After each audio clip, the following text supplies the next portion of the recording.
Aling Panchang. He! Natulog ka na!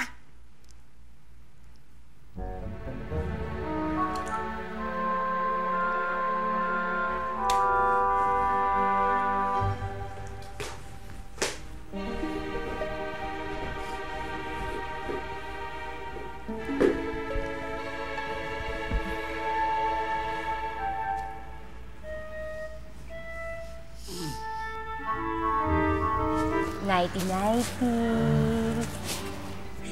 Huwag ka muna matutulog. Hindi din ako matutulog kasi nakita ko na yung hibla na buhok ni Gwendina. Nandoon sa lalagyan ng alahas ni Panchang. Hintayin lang natin siya matulog tapos kunin natin. Tulungan mo ako. Halalo maawa, Pina! Ang ingay mo, ha? May pagulong-gulong ka pa dyan? Pasensya na po. Nagdadasal lang po.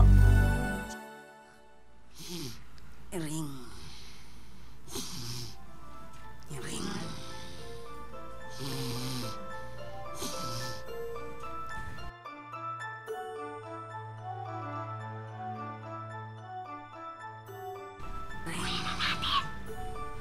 Kunin na natin.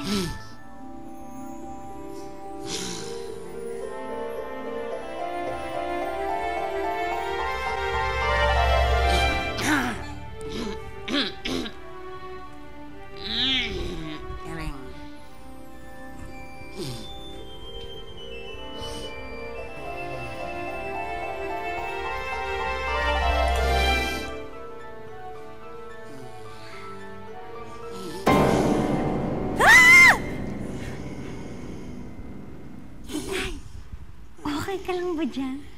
Huwag kang alala. Ganyan talaga matulog si Panchang. Nakadilat yung mata.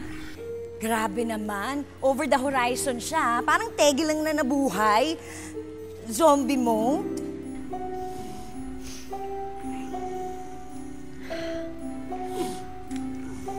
Sa wakas, nakuha ko na yung buhok ng hibla ni Gwendina. Papapagaling ko na si Itay.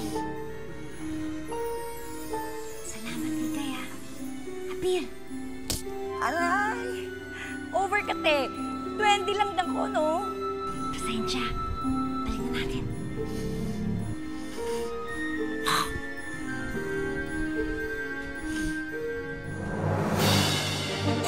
Tatayain kita! Tatayain kita!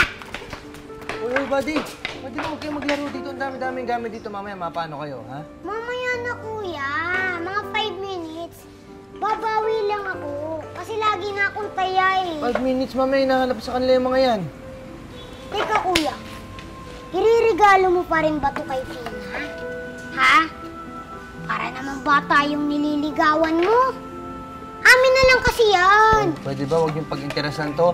Oo, ireregalo ko pa rin sa kanya to. At sigurado ko, mas matutuwa siya kapag binigay ko to kaysa pag binigyan ko siya ng bulaklak o ng tsokolate na panandalian lang. Ito, pag binigay ko sa kanya, sigurado magugustuhan niya to.